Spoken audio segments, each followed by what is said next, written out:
ಲೋಕರಕ್ಷಕನಾದ ಯೇಸು ಕ್ರಿಸ್ತರ ನಾಮದಲ್ಲಿ ಆತ್ಮೀಯರೆಲ್ಲರಿಗೆ ಹೃತ್ಪೂರ್ವಕ ವಂದನೆಗಳನ್ನು ತಿಳಿಸ್ತಾ ಇದ್ದೇನೆ. ದೇವರಿಗಾಗಿ ಉಪವಾಸ ಹೇಗಿರಬೇಕು, ಈ ಒಂದು ಅಂಶ BTH ಫಸ್ಟ್ ಇಯರ್ಗೆ ಸಂಬಂಧಪಟ್ಟದ್ದು. ಸೇವೆ ಮಾಡಬೇಕು, ಸುವಾರ್ಥಿಕರಾಗಬೇಕು, ನಾವು ದೇವರ ಇಷ್ಟವನ್ನು ನಾವು ನೆರವೇರಿಸಬೇಕು ಅಂದಾಗ ಖಂಡಿತವಾಗಿ ತಿಳಿದುಕೊಳ್ಬೇಕಾದಂಥ ಅಂಶಗಳು.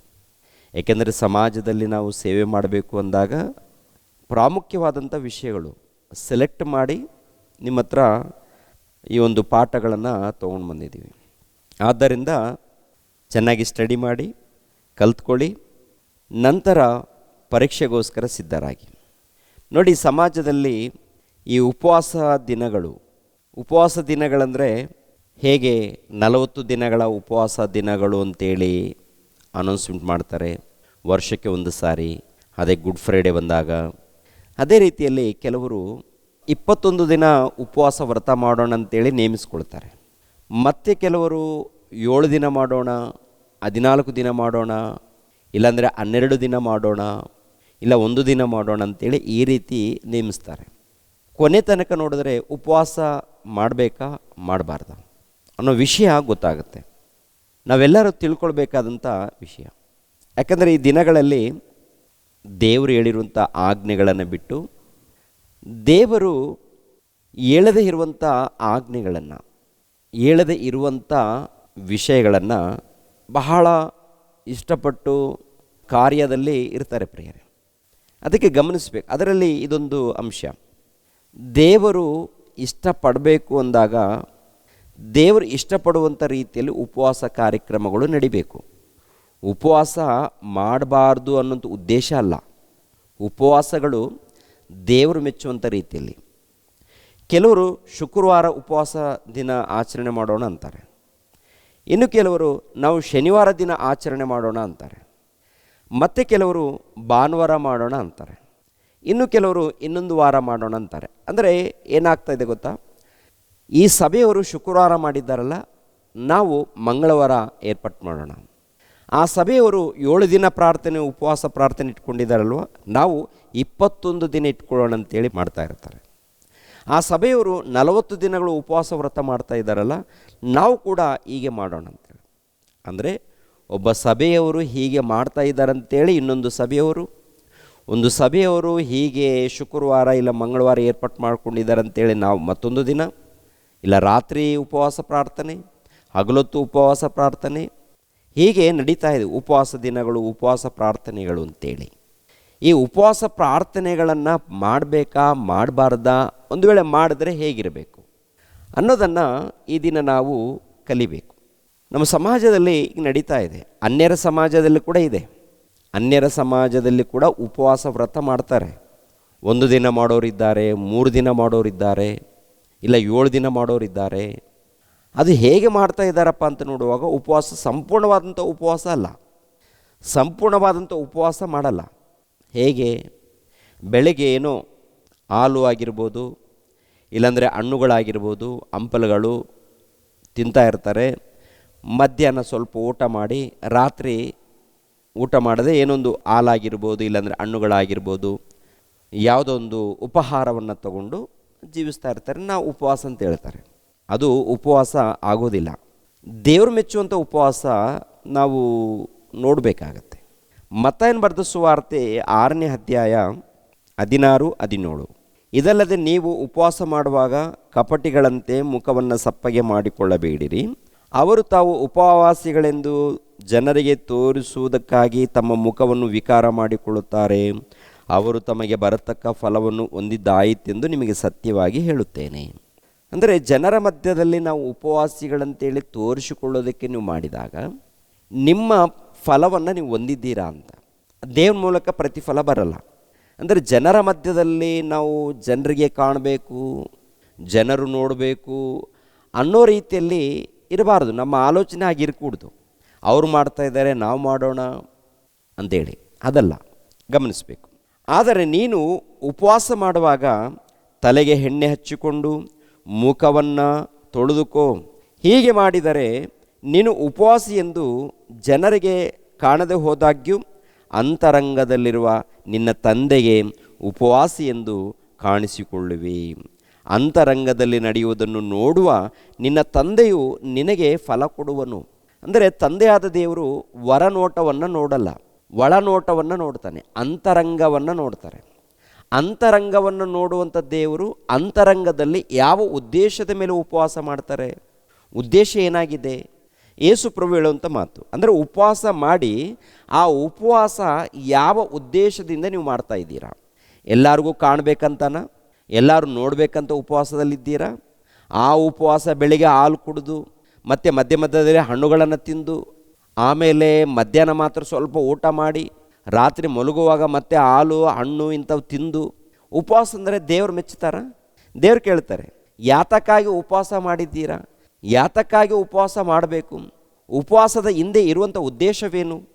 ಅದರ ಹಿಂದೆ ಒಂದು ಉದ್ದೇಶ ಇರಬೇಕಲ್ಲ, ಅದರ ಹಿಂದೆ ಉದ್ದೇಶ ಇರಬೇಕಲ್ಲ. ಏನು ಉದ್ದೇಶದ ಮೇಲೆ ಉಪವಾಸ ಮಾಡ್ತಾ ಇದ್ದೀರಾ? ಯಾತಕ್ಕಾಗಿ ಉಪವಾಸ ಮಾಡ್ತಾ ಇದ್ದೀರಾ? ಉಪವಾಸದ ಜೊತೆಗೆ ಯಾತಕ್ಕಾಗಿ ನೀವು ಪ್ರಾರ್ಥನೆ ಮಾಡ್ತಾ ಇದ್ದೀರಾ? ಅದು ನಮ್ಗೆ ಗೊತ್ತಿರಬೇಕು. ನಮ್ಗೆ ಗೊತ್ತಿರಬೇಕಾ?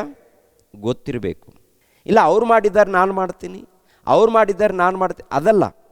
ಒಂದು ವೇಳೆ ಮಾಡಿದರೆ, ಅವ್ರು ಮಾಡಿದ್ದಾರೆ ನಾನು ಮಾಡ್ತೀನಿ ಅಂತೇಳಿ ಒಂದು ವೇಳೆ ಮಾಡಿದರೆ ಅದು ದೇವರ ಮೆಚ್ಚುವಂಥ ರೀತಿಯಲ್ಲಿ ಇರಬೇಕು, ಒಂದು ಕಾರಣ ಇರಬೇಕು. ಕೆಲವರು ಭಕ್ತರು ಮಾಡಿದ್ದಾರೆ.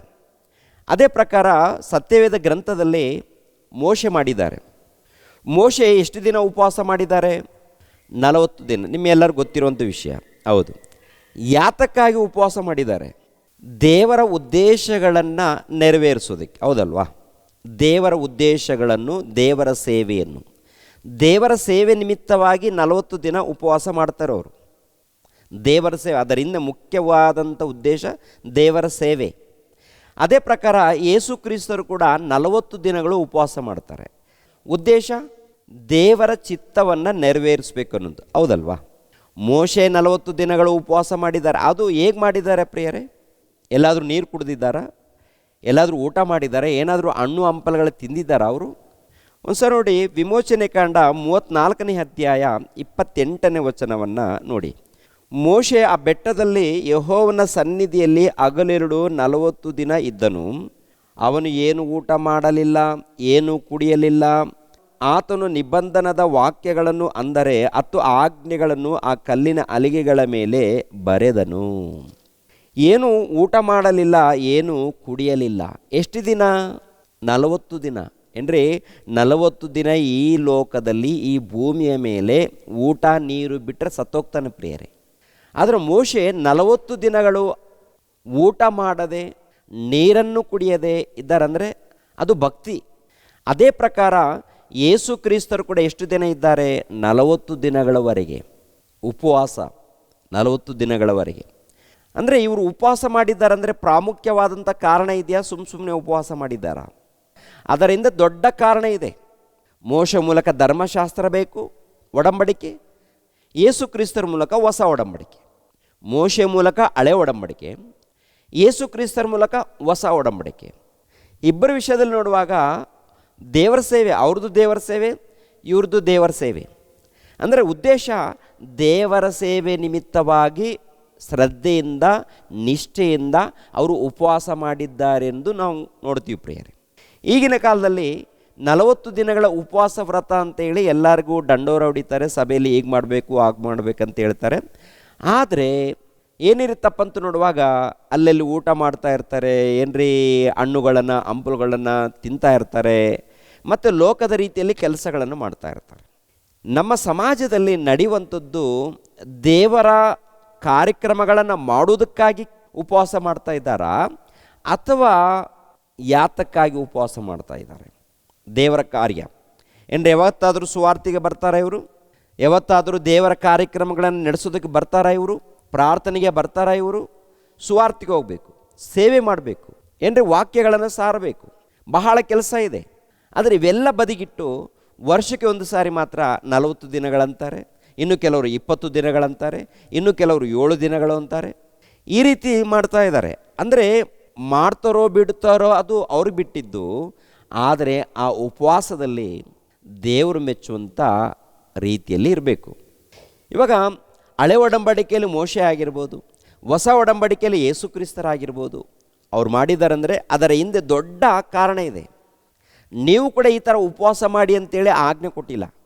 ನೀವು ಕೂಡ ಸರ್ವಲೋಕಕ್ಕೆ ಹೋಗಿ ಈ ಉಪವಾಸ ದಿನಗಳನ್ನು ಸಾರಿರಿ ಅಂತೇಳಿ ಆಜ್ಞೆ ಕೊಟ್ಟಿಲ್ಲ. ಎಲ್ಲರೂ ಕೊಟ್ಟಿದ್ದಾರಾ? ಅದಕ್ಕೆ ಗಮನಿಸ್ರಿ ಪ್ರಿಯರಾದ ದೇವರ ಮಕ್ಕಳಿರ, ದೇವರು ಆಜ್ಞೆಗಳನ್ನು ಕೊಡದೇ ಇರುವವುಗಳನ್ನು ನಮ್ಮ ಸಮಾಜದಲ್ಲಿ ಏನಾಗ್ತಾ ಇದೆ, ಈ ಮನುಷ್ಯರ ಮೂಲಕ ಬಂದಂಥ ಆಜ್ಞೆಗಳನ್ನು ಇವರು ಪ್ರಚಾರ ಮಾಡ್ತಾ ಇರ್ತಾರೆ. ಮನುಷ್ಯರ ಮೂಲಕ ಬಂದಿರುವಂಥ ಆಜ್ಞೆಗಳು, ದೇವ್ರ ಮೂಲಕ ಬಂದಿರುವಂಥ ಆಜ್ಞೆಗಳನ್ನು ಏನು ಮಾಡ್ತಾ ಇದ್ದಾರೆ ನೋಡಿ. ಒಂದು ಸಾರಿ ಅದೇ ಮಾರ್ಕನು ಬರೆದ ಸುವಾರ್ತೆ 7ನೇ ಅಧ್ಯಾಯ 6ನೇ ವಚನ. ಕಪಟಿಗಳಾದ ನಿಮ್ಮ ವಿಷಯದಲ್ಲಿ ಯೆಶಾಯನು ವಿಹಿತವಾಗಿ ಪ್ರವಾದಿಸಿದ್ದಾನೆ. ಅವನು ಬರೆದದ್ದೇನೆಂದರೆ, ಈ ಜನರು ಮಾತಿನಿಂದ ನನ್ನನ್ನು ಸನ್ಮಾನಿಸುತ್ತಾರೆ, ಆದರೆ ಅವರ ಮನಸ್ಸು ನನಗೆ ದೂರವಾಗಿದೆ. ಅವರು ಕಲ್ಪಿಸಿದ ಕಟ್ಟಳೆಗಳನ್ನು, ಯಾರ ಕಲ್ಪಿಸಿದು? ಮಾನವರು ಕಲ್ಪಿಸಿದ ಕಟ್ಟಳೆಗಳನ್ನೇ ಅವರು ಬೋಧಿಸುವುದರಿಂದ ನನಗೆ ಭಕ್ತಿ ತೋರಿಸುವುದು ವ್ಯರ್ಥ. ನೀವು ದೇವರ ಆಜ್ಞೆಯನ್ನು ಬಿಟ್ಟು ಮನುಷ್ಯರು ಕಲ್ಪಿಸಿದ ಸಂಪ್ರದಾಯವನ್ನು ಹಿಡಿದಿದ್ದೀರಿ. ತುಂಬ ಜನ ಮಾತಾಡ್ತಾರೆ ಪ್ರಿಯರೇ, ಈಗ ಮಾಡಬೇಕು ಆಗ ಮಾಡಬೇಕು ಅಂತೇಳಿ. ಅಂದರೆ ಒಟ್ಟಿನಲ್ಲಿ ದೇವರ ಆಜ್ಞೆಗಳನ್ನು ನಿರಾಕಾರ ಮಾಡ್ತಾ ಇದ್ದಾರೆ ಎನ್ನುವಂಥದ್ದು ಯೇಸು ಕ್ರಿಸ್ತರು ಹೇಳುವಂಥ ಮಾತು. ನೀವು ಯಾರ ಆಜ್ಞೆಗಳನ್ನು ಪಾಲಿಸ್ತಾ ಇದ್ದೀರಾ? ಮನುಷ್ಯರು ಕಲ್ಪಿಸಿದ ಆಜ್ಞೆಗಳನ್ನು, ಮನುಷ್ಯರು ಕಲ್ಪಿಸಿದ ಒಂದು ಪದ್ಧತಿಗಳನ್ನು ಏನು ಮಾಡ್ತಾ ಇದ್ದೀರಂತ ನೋಡುವಾಗ ಇದು ದೇವರು ಕೊಟ್ಟಂಥ ಆಜ್ಞೆಗಳಂತೇಳಿ ನೀವು ಪಾಲಿಸ್ತಾ ಇದ್ದೀರಾ. ಯಾವುದನ್ನು ನಿರಾಕರಿಸಿದ್ದೀರಾ? ದೇವರ ಆಜ್ಞೆಗಳನ್ನು ನಿರಾಕರಿಸಿ ಮನುಷ್ಯರ ಮೂಲಕ ಬಂದಂಥ ಕಲ್ಪನೆಯಿಂದ ಬಂದಂಥ ಸಂಪ್ರದಾಯಗಳನ್ನು ನೀವು ಇಟ್ಕೊಂಡಿದ್ದೀರಾ. ಒಟ್ಟಿನಲ್ಲಿ ದೇವರ ಆಜ್ಞೆಗಳನ್ನು ಸಂಪೂರ್ಣವಾಗಿ ನೀವು ನಿರಾಕರಿಸಿದ್ದೀರಂತೇಳಿ ಯೇಸು ಕ್ರಿಸ್ತರು ಹೇಳುವಂಥ ಮಾತು. ಅರ್ಥ ಆಗತ್ತಾ ಪ್ರಿಯರೇ? ಈ ಲೋಕದಲ್ಲಿ ಒಂದು ಸಾರಿ ಆಲೋಚನೆ ಮಾಡಿ. ಮತ್ತು ಹಳೆ ಒಡಂಬಡಿಕೆಯಲ್ಲಿ ಅಲ್ಲೆಲ್ಲಿ ಪ್ರಾರ್ಥನೆ ಮಾಡಿದ್ದಾರಲ್ಲ, ಮಾಡಿದ್ದಾರೆ. ಯಾತಕ್ಕಾಗಿ ಪ್ರಾರ್ಥನೆ ಮಾಡಿದ್ದಾರೆ? ಯಾತಕ್ಕಾಗಿ ಉಪವಾಸ ಪ್ರಾರ್ಥನೆ ಮಾಡಿದ್ದಾರೆ? ಹೊಸ ಒಡಂಬಡಿಕೆಯಲ್ಲಿ ಕೂಡ ಉಪವಾಸ ಪ್ರಾರ್ಥನೆ ಮಾಡಿದ್ದಾರೆ. ಅದರ ಹಿಂದೆ ಉದ್ದೇಶ ಏನು? ನಮ್ಮ ಹಾಗೆ ಇದೆಯಾ? ನಮ್ಮ ಹಾಗೆ ಈ ಥರ ಮನುಷ್ಯರು ನೇಮಿಸಿರುವಂಥ ಪದ್ಧತಿಗಳನ್ನು ಅವರು ನೇಮಿಸ್ಕೊಂಡು ಬಂದಿದ್ದಾರಾ? ಭಕ್ತರು ಉಪವಾಸ ಪ್ರಾರ್ಥನೆ ಮಾಡಿದ್ದಾರೆ. 1ನೇ ಸಮುವೇಲನ ಗ್ರಂಥ 7ನೇ ಅಧ್ಯಾಯ 4ನೇ ವಚನದಿಂದ 6ನೇ ವಚನದವರೆಗೆ ಓದಿಮ. ನೋಡಿ, ಗಮನಿಸಬೇಕು. ಸಮುವೇಲನ ಕಾಲದಲ್ಲಿ ಇಸ್ರಾಯೇಲರು ಉಪವಾಸ ಮಾಡ್ತಾ ಇದ್ದಾರೆ. ಯಾತಕ್ಕಾಗಿ ಉಪವಾಸ ಮಾಡ್ತಾ ಇದ್ದಾರೆ ಅಂತ ನೋಡುವಾಗ ಏನ್ರೆ ಆ ಉಪವಾಸ ದಿನದಲ್ಲಿ ಹೇಳುವಂಥ ಮಾತು 6ನೇ ವಚನ ಕೆಳಗಡೆ ಮಾತು, ಆ ದಿವಸ ಉಪವಾಸವಿದ್ದು ನಿನಗೆ ದ್ರೋಹಿಗಳಾಗಿದ್ದೇವೆಂದು ಆತನಿಗೆ ಅರಿಕೆ ಮಾಡಿದರು. ಏನು ದ್ರೋಹಿಗಳು? ನಿಮ್ಮನ್ನು ಬಿಟ್ಟಿದ್ದೀವಿ ತಂದೆ, ನಿಮ್ಮ ಧರ್ಮವನ್ನು ಬಿಟ್ಟಿದ್ದೀವಿ ತಂದೆ, ನಾವು ಪಾಪ ಮಾಡಿದ್ದೀವಿ ತಂದೆ, ನಾವು ಪಾಪ ಮಾಡಿದ್ದೀವಿ ದೇವರೇ, ನಿಮ್ಮ ಧರ್ಮವನ್ನು ನಿಮ್ಮ ಆಜ್ಞೆಗಳನ್ನು ಬಿಟ್ಟು ವಿಗ್ರಹಾರಾಧನೆ ಮಾಡಿದ್ದೀವಿ. ಇಲ್ಲಿ ಗಮನಿಸಬೇಕು, ಅನೇಕ ಸಾರಿ ವಿಗ್ರಹಾರಾಧನೆ ಅಂದರೆ ಸೃಷ್ಟಿಕರ್ತನಿದ್ದಾರೆ ನೋಡಿ, ಟೋಟಲ್ ಈ ಜಗತ್ತನ್ನು ಉಂಟು ಮಾಡಿದವರು ಆತ್ಮಸ್ವರೂಪನಾಗಿರುವಂಥ ಆತನು ಏನ್ರಿ ಭೂಮಿಯನ್ನು, ಆಕಾಶವನ್ನು, ಸೂರ್ಯ ಚಂದ್ರ ನಕ್ಷತ್ರಗಳನ್ನು ಉಂಟು ಮಾಡಿದ್ದಾರೆ. ಇವಿಲ್ಲದೆ ಹೋದರೆ ಮನುಷ್ಯನು ಬದುಕೋಕ್ಕಾಗತ್ತಾ? ಮನುಷ್ಯನು ಬದುಕಬೇಕಾದ್ರೆ ನೀರು ಬೇಕು, ಗಾಳಿ ಬೇಕು, ಸೂರ್ಯನು ಬೇಕು, ತಿನ್ನುವಂಥ ಆಹಾರ ಪದಾರ್ಥಗಳು ಬೇಕು. ಯಾರ ಮೂಲಕ ಬರ್ತಾ ಇದೆ? ತಂದೆಯಾದ ದೇವರ ಮೂಲಕ ತಾನೇ, ಆತನ ಕೃಪೆ ಮೂಲಕ ತಾನೇ ಬರ್ತಾ ಇದೆ. ಆತನ ಕೃಪೆ ಮೂಲಕ ನಾವು ಜೀವಿಸ್ತಾ ಇದ್ದೀವಿ ತಾನೇ? ಹೌದು. ಆತನ ಕೃಪೆ ಮೂಲಕ ಜೀವಿಸುವಂಥ ನಾವು ಆತನ ಆಜ್ಞೆಗಳಿಗೆ ಒಳಪಡಬೇಕು. ಒಳಪಡದೆ ಏನು ಮಾಡಿದ್ದಾರೆ? ಇವರು ದಾರಿ ತಪ್ಪಿದ್ದಾರೆ, ಪಾಪ ಮಾಡಿದ್ದಾರೆ, ಅನೇಕ ವಿಗ್ರಹಾರಾಧನೆಗಳು. ಅದಕ್ಕೆ ಈ ಇಸ್ರಾಯೇಲ್ ಜನಾಂಗದವರು ಯಾವಾಗ ಪಾಪ ಮಾಡ್ತಾರೋ, ಯಾವಾಗ ಅಪರಾಧದಲ್ಲಿ ಇದ್ದಾಗ ದೇವ್ರ ಕೈ ಬಿಡ್ತಾರೆ. ದೇವ್ರ ಕೈ ಬಿಟ್ಟಾಗ ಅನ್ಯರು ಬಂದು ಇವರನ್ನು ಪಾಲನೆ ಮಾಡುವಂಥದ್ದು. ಅನ್ಯರು ಅಂದರೆ ಫಿಲಿಸ್ಟಿಯರು. 2ನೇ ಅಧ್ಯಾಯ, 3ನೇ ಅಧ್ಯಾಯ, 4ನೇ ಅಧ್ಯಾಯ ನೋಡುವಾಗ ಏನ್ರಿ, ಏಲಿ ಎಂಬುವಂಥ ಒಬ್ಬ ಯಾಜಕನು, 2ನೇದಾಗಿ ನ್ಯಾಯಸ್ಥಾಪಕನು, ಮಕ್ಕಳಿದ್ದಾರೆ. ಟೋಟಲ್ ಏನಾಗಿದ್ದಾರಪ್ಪ ಅಂತ ನೋಡುವಾಗ ಕೆಟ್ಟೋಗಿದ್ದಾರೆ ಪ್ರಿಯರೇ. ಅವರು ಕೆಟ್ಟೋಗಿದ್ದಾರೆ. ಕೆಟ್ಟೋದಾಗ ಅವರ ನಿಮಿತ್ತ ದೇವರು ಬಹಳ ಕೋಪಗೊಳ್ತಾರೆ. ಟೋಟಲ್ ಇಸ್ರಾಯೇಲ್ರಿದ್ದಾರಲ್ಲಿ ಇವರಾದರೂ ಕೂಡ ಹಿರಿಯರು ಮತ್ತು ಸರಿಪಡಿಸ್ಕೊಂಡಿಲ್ಲ. ಒಟ್ಟಿನಲ್ಲಿ ಇಸ್ರಾಯೇಲ್ ಜನಾಂಗದವರು ಅನ್ಯರಿಗೆ ಒಪ್ಪಿಸಲ್ಪಡ್ತಾರೆ. ಯಾರು? ಫಿಲಿಸ್ಟಿಯರು ಬಂದು ಇವರನ್ನು ಸೋಲಿಸ್ತಾರೆ.